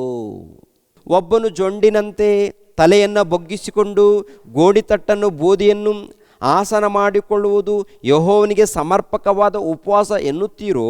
ನೋಡಿರಿ, ಕೇಡಿನ ಬಂಧಗಳನ್ನು ಬಿಚ್ಚುವುದು, ನೊಗದ ಕಣ್ಣಿಗಳನ್ನು ಕಳಚುವುದು, ಜಜ್ಜಿ ಹೋದವರನ್ನು ಬಿಡುಗಡೆ ಮಾಡುವುದು, ನೊಗಗಳನ್ನೆಲ್ಲ ಮುರಿಯುವುದು, ಹಸಿದವರಿಗೆ ಅನ್ನವನ್ನು ಹಂಚುವುದು, ಅಲೆಯುತ್ತಿರುವ ಬಡವರನ್ನು ಮನೆಗೆ ಬರಮಾಡಿಕೊಳ್ಳುವುದು, ಬೆತ್ತಲೆಯಾದವರನ್ನು ಕಂಡಾಗೆಲ್ಲ ಅವರಿಗೆ ವಧಿಸುವುದು, ನಿನ್ನಂತೆ ನರನಾಗಿರುವ ಯಾವನಿಗೇ ಆಗಲಿ ಮುಖ ತಪ್ಪಿಸಿಕೊಳ್ಳದಿರುವುದು, ಇವುಗಳೇ ನನಗೆ ಇಷ್ಟವಾದ ಉಪವಾಸ ವ್ರತವಲ್ಲವೇ? ಅಂದರೆ ಈ ವಚನಗಳನ್ನು ಪ್ರತಿಯೊಬ್ಬರು ಕೂಡ ಪರಿಶೋಧನೆ ಮಾಡಬೇಕಾಗತ್ತೆ. ಊಟ ಬಿಟ್ಟರೆ ದೊಡ್ಡ ಭಕ್ತಿ ಅಂತೀರಾ ಏನ್ರಿ? ಈ ಲೋಕದಲ್ಲಿ ಊಟ ಬಿಟ್ಟು ನಾವು ಉಪವಾಸ ಮಾಡ್ತಾ ಇದ್ದೀವಿ ಅಂತ ಅಂದರೆ ನಮ್ಮ ಶರೀರಕ್ಕೆ ಅದು ಆರೋಗ್ಯ ಕೊಡ್ಬೋದು. ಯಾಕೆಂದರೆ 6 ದಿನ ಕಷ್ಟಪಟ್ಟು ಊಟ ಮಾಡಿ ಕೆಲಸ ಮಾಡಿ ಇರ್ತೀವಿ. ಕೆಲವು ಟೈಮಲ್ಲಿ ನಮ್ಮ ದೇಹ ಹೇಗಾಗಿರ್ತಪ್ಪ ಅಂತ ನೋಡುವಾಗ ಅನೇಕ ರೋಗದಲ್ಲಿರುತ್ತೆ. ಅನೇಕ ರೋಗದಲ್ಲಿ ಇರುವುದರಿಂದ ಒಂದು ದಿನ ಉಪವಾಸ ಮಾಡಿದ್ರೆ ಈ ದೇಹಕ್ಕೆ ಒಳ್ಳೆಯದಾಗ್ಬೋದು ಏನ್ರಿ. ದೇವರನ್ನು ಮೆಚ್ಚಿಸಬೇಕಾದರೆ ಪ್ರಿಯರಾದ ದೇವರ ಮಕ್ಕಳಿರ ಈ ವಚನಗಳನ್ನು ಪ್ರತಿಯೊಬ್ಬರು ಕೂಡ ಪಾಲಿಸಬೇಕು ಅಂತ ಹೇಳ್ತಾರೆ ರೀ. ಏನದು? ನೋಡಿರಿ, ಕೇಡಿನ ಬಂಧಗಳನ್ನು ಬಿಚ್ಚುವುದು. ಅಂದರೆ ಕೆಡುಕನಿದ್ದಾನಲ್ಲ, ಸೈತಾನನಿದ್ದಾನಲ್ಲ, ಅವನು ಬಂಧಿಸಿದ್ದಾನೆ, ನಿನ್ನನ್ನು ಬಂಧಿಸಿದ್ದಾನೆ, ಅನೇಕರನ್ನು ಬಂಧಿಸಿದ್ದಾನೆ. ಮೊಟ್ಟ ಮೊದಲು ನೀನೇನಾಗಬೇಕು? ಕೇಡಿನ ಬಂಧಗಳಿಂದ ಬಿಡುಗಡೆ ಹೊಂದಬೇಕು, ಹೌದಲ್ವಾ? ಕೇಡಿನ ಬಂಧಗಳಂದರೆ ಏನು? ಅರ್ಥ ಏನು? ಕೆಡುಕನಿದ್ದಾನೆ. ಕೆಡುಕನು ಏನು ಮಾಡಿದ್ದಾನೆ? ಹಣವೆಂಬುದು, ಇಲ್ಲಾಂದರೆ ಹೆಣ್ಣಿನ ಇಲ್ಲಾಂದರೆ ಲೋಕದ ಸಹವಾಸ. ಅಂದರೆ ಕೆಡುಕನಂದರೆ ಸೈತಾನನ ಯಾವುದೋ ಒಂದು ರೀತಿಯಲ್ಲಿ ನಿನ್ನನ್ನು ಬಂಧಿಸಿದ್ದಾನ. ಅದರಿಂದ ನೀನು ವಿಮುಕ್ತಿ ಆಗಬೇಕು, ಅದರಿಂದ ನೀನು ಬಿಡುಗಡೆ ಹೊಂದಬೇಕು. ಆ ಬಿಡುಗಡೆ ಕೊಡೋರು ಯಾರು? ಯೇಸು ಕ್ರಿಸ್ತರ ತಾನೆ. ಆ ಬಿಡುಗಡೆ ಕೊಡೋರು ಯೇಸು ಕ್ರಿಸ್ತರಾಗಿರುವಾಗ ಯೇಸು ಕ್ರಿಸ್ತರ ಕೃಪೆ ಮೂಲಕ ಬಿಡುಗಡೆ, ಯೇಸು ಕ್ರಿಸ್ತರ ಕೃಪೆ ಮೂಲಕ ರಕ್ಷಣೆ ಇದೆ ಎಂದರೆ ಆತನ ವಾಕ್ಯದ ಮೂಲಕ ನೀನೇನು ಮಾಡಬೇಕು? ಸೈತಾನನನ್ನು ಗೆದ್ದಿರಬೇಕು. ಅದೇ ಪ್ರಕಾರ ನೀನು ಅವನ ಬಂಧನವನ್ನು ನೀನು ಬಿಚ್ಚಿಕೊಂಡು ಹೊರಗಡೆ ಬಂದಾಗ, ಬಿಡುಗಡೆ ಹೊಂದಿದಾಗ ಆಮೇಲೆ ಇನ್ನೊಬ್ಬರನ್ನು ನೀನು ಕಾಪಾಡಬೇಕು ಅಂತ ಹೇಳ್ತಾರಲ್ಲಿ. ಮೊಟ್ಟ ಮೊದಲು ನೀನು, ಆಮೇಲೆ ಇನ್ನೊಬ್ಬರನ್ನು. ಅದೇ ಹೇಳ್ತಾರೆ, ಕೇಡಿನ ಬಂಧಗಳನ್ನು ಬಿಚ್ಚುವುದು ಮೊಟ್ಟ ಮೊದಲು ನಿನಗೆ, ಆಮೇಲೆ ಇನ್ನೊಬ್ಬರಿಗೆ. ನೊಗದ ಕಣ್ಣಿಗಳನ್ನು ಕಳಚುವುದು ಮೊಟ್ಟ ಮೊದಲು ನಿನಗೆ, ಆಮೇಲೆ ಎರಡನೇದಾಗಿ. ನೊಗಗಳನ್ನೆಲ್ಲ ಮುರಿಯುವುದು, ಹಸಿದವರಿಗೆ ಅನ್ನವನ್ನು ಹಂಚುವುದು. ಹಸಿದವರಿಗೆ ಅಂದರೆ ಮೊಟ್ಟ ಮೊದಲು ನಿನ್ನ ಆತ್ಮಕ್ಕೆ ಆಹಾರವನ್ನು ಪಡೆದುಕೋ. ನಿನ್ನ ಆತ್ಮಕ್ಕೆ ಆಹಾರವನ್ನು ಪಡ್ಕೊಂಡಿದ್ದೀರಾ? ಆತ್ಮಕ್ಕೆ ಆಹಾರನೇ ಇಲ್ಲ. ಪ್ರಾರ್ಥನೆ ಪ್ರಾರ್ಥನೆ ಪ್ರಾರ್ಥನೆ. ಮೊಟ್ಟ ಮೊದಲು ನಿನ್ನ ಆತ್ಮಕ್ಕೆ ಆಹಾರ ಇದೆಯಾ? ಇದು ಭೌತಿಕವಾಗಿ ಅಲ್ಲ. ಮೊಟ್ಟ ಮೊದಲು ಏನಪ್ಪ ಅಂತ ನೋಡುವಾಗ, ಭೌತಿಕವಾಗಿ ಅಂದುಕೊಂಡ್ರೆ ಕೊಡೋಣ, ಒಂದು ತುತ್ತು ಊಟ ಕೊಡೋಣ, ಬಟ್ಟೆ ಕೊಡೋಣ, ಇಲ್ಲಿ ಪ್ರಾಮುಖ್ಯವಾಗಿ ಏನಪ್ಪ ಅಂದರೆ, ಸೈತಾನನು ಲೋಕದಲ್ಲಿದ್ದಂಥ ಮಾನವರನ್ನು ಏನು ಮಾಡಿದ್ದಾನೆ? ಕೇಡಿನ ಬಂಧಗಳಿಂದ ಅವನು ಬಂಧಿಸಿದ್ದಾನೆ. ಇಬ್ರಿಯರಿಗೆ ಬರೆದ ಪತ್ರಿಕೆ 2ನೇ ಅಧ್ಯಾಯ 14ನೇ ವಚನ. ಇದಲ್ಲದೆ ಮಕ್ಕಳು ರಕ್ತ ಮಾಂಸಧಾರಿಗಳಾಗಿರುವುದರಿಂದ ಆತನು ಅವರಂತೆಯೇ ಆದನು. ತನ್ನ ಮರಣದಿಂದಲೇ ಮರಣಾಧಿಕಾರಿಯನ್ನು, ಅಂದರೆ ಸೈತಾನನನ್ನು ಅಡಗಿಸಿ ಬಿಡುವುದಕ್ಕೂ ಮರಣ ಭಯದ ದೆಸೆಯಿಂದ ತಮ್ಮ ಜೀವಮಾನದಲ್ಲೆಲ್ಲ ದಾಸತ್ವದೊಳಗಿದ್ದವರನ್ನು ಬಿಡಿಸುವುದಕ್ಕೂ ಅವರಂತೆ ರಕ್ತ ಮಾಂಸಧಾರಿಯಾದನು. ಅಂದರೆ ಸೈತಾನ್ ಏನು ಮಾಡಿದ್ದಾನೆ? ಬಂಧಿಸಿದ್ದಾನೆ. ಬಂಧಿಸಿ ತನ್ನ ಹತೋಟಿಯಲ್ಲಿ ಸೇರಿಸ್ಕೊಂಡಿದ್ದಾನೆ. ಸೈತಾನನು ತನ್ನ ಹತೋಟಿಯಲ್ಲಿ ಸೇರಿಸ್ಕೊಂಡಿದ್ದಾನೆ. ಮೊಟ್ಟ ಮೊದಲು ಯೇಸು ಪ್ರಭು ಏನು ಮಾಡ್ತಾರೆ? ಲೋಕದಲ್ಲಿ ಇದ್ದಂಥ ಮಾನವರನ್ನ ಬಿಡಿಸೋದಕ್ಕೆ ಪ್ರಾಣ ತ್ಯಾಗ ಮಾಡ್ತಾರೆ, ರಕ್ತವನ್ನು ಸುರಿಸ್ತಾರೆ. ಪಾಪ ಕ್ಷಮಾಪಣೆ ನಿಮಿತ್ತವಾಗಿ ರಕ್ತವನ್ನು ಸುರಿಸ್ತಾರೆ, ಹೌದಲ್ವ? ದೇವರ ಜ್ಞಾನವನ್ನು ಸಾರ್ತಾರೆ, ಎಲ್ಲವನ್ನು ಮಾಡಿಬಿಡ್ತಾರೆ. ಆಮೇಲೆ ನಾವೇನು ಮಾಡಬೇಕು?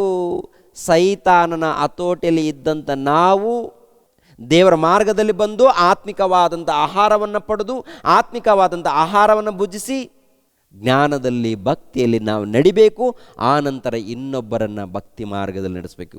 ಏನ್ರಿ, ಇದ್ರಿಗೋಸ್ಕರ ಪ್ರಯಾಸ ಪಡಬೇಕು ಅಂತಾಳೆ. ಈ ವಿಷಯದಲ್ಲಿ ಏನಪ್ಪ ಅಂದರೆ, ಏನಾದರೂ ಅಡ್ಡ ಬಂತ, ನಮಗೇನಾದರೂ ಕೋರಿಕೆ ಅಡ್ಡ ಬರ್ತಾ ಇದೆಯಾ? ಅದನ್ನು ವಿಸರ್ಜಿಸಬೇಕು, ಅದನ್ನು ಬಿಡಬೇಕು. ತಪ್ಪುಗಳ ಆಲೋಚನೆ ಅದನ್ನು ಬಿಡಬೇಕು. ದೇವ್ರಿಗೋಸ್ಕರ ಇದನ್ನು ಏನು ಮಾಡಬೇಕು? ದೇವ್ರಿಗೋಸ್ಕರ ತೆಗೆದಾಕಬೇಕು. ದೇವರ ಸೇವೆ ನಿಮಿತ್ತವಾಗಿ,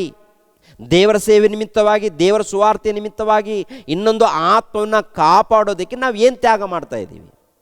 ಇನ್ನೊಂದು ಆತ್ಮವನ್ನು ಕಾಪಾಡೋದಕ್ಕೆ ಮೊಟ್ಟ ಮೊದಲು ನಮ್ಮ ಆತ್ಮಗಳನ್ನು ನಾವು ಕಾಪಾಡ್ಕೊಳ್ಬೇಕು, ಹೌದಲ್ವ? ನಮ್ಮ ಆತ್ಮಗಳನ್ನು ನಾವು ಕಾಪಾಡ್ಕೊಳ್ಬೇಕು. ಸೈತಾನನಿಂದ ನಾವು ಬಿಡುಗಡೆ ಹೊಂದಿ ರಕ್ಷಣೆ ಮಾರ್ಗದಲ್ಲಿ ಬರಬೇಕು. ಆಮೇಲೆ ನಮ್ಮ ಆತ್ಮಗಳಿಗೆ ಬೇಕಾದಂಥ ಆಹಾರವನ್ನು ಪಡ್ಕೊಳ್ಬೇಕು. ಆಮೇಲೆ ಏನು ಮಾಡಬೇಕು? ಇನ್ನೊಬ್ಬರ ಆತ್ಮವನ್ನು ಕಾಪಾಡೋದಕ್ಕೆ ನೀನು ಸರ್ವಾಂಗ ಕವಚವನ್ನು ಧರಿಸ್ಕೊಂಡು ಸಿದ್ಧನಾಗಬೇಕು. ಯಾವ ರೀತಿ ಸಿದ್ಧರಾಗಿದ್ದೀರಾ? ಇದೆಲ್ಲ ಪಕ್ಕಕ್ಕಿಟ್ಟು ನಾನು ಉಪವಾಸ ಪ್ರಾರ್ಥನೆ ಮಾಡ್ತಾ ಇದ್ದೀನಿ, ನಾನು ಪ್ರಾರ್ಥನೆ ಮಾಡ್ತಾ ಇದ್ದೀನಿ, 7 ದಿನ ಉಪವಾಸ, 11 ದಿನ ಉಪವಾಸ, 20 ದಿನ ಉಪವಾಸ, 40 ದಿನ ಉಪವಾಸ ಅಂದರೆ ದೇವರು ಇಷ್ಟಪಡ್ತಾರಾ ಪ್ರಿಯರೇ? ನೀವು ಹೇಳಬೇಕು. ವಾಕ್ಯದ ಪ್ರಕಾರ ಇಷ್ಟಪಡ್ತಾರ?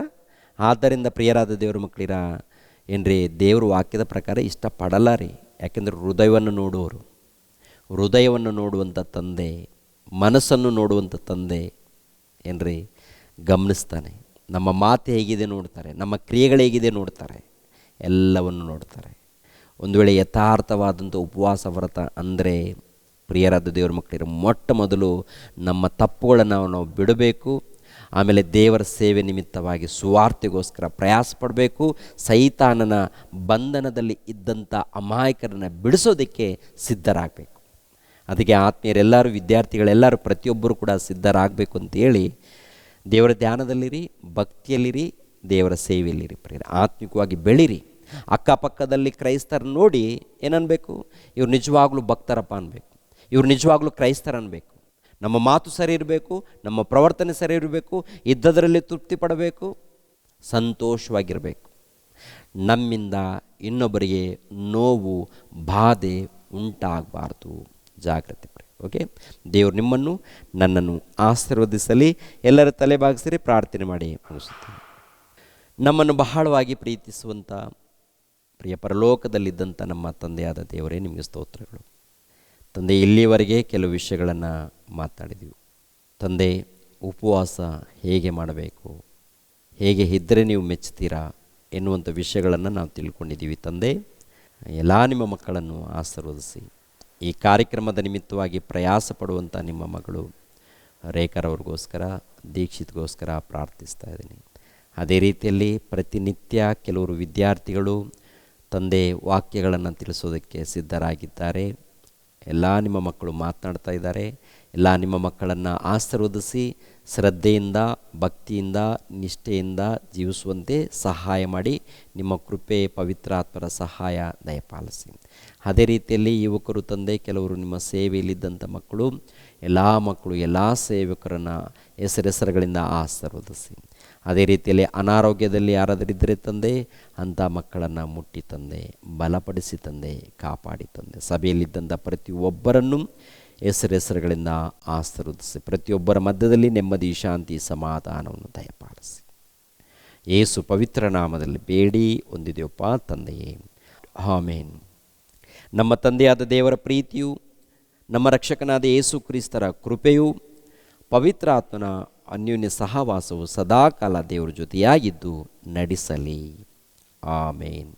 ಎಲ್ಲರಿಗೂ ವಂದನೆಗಳು.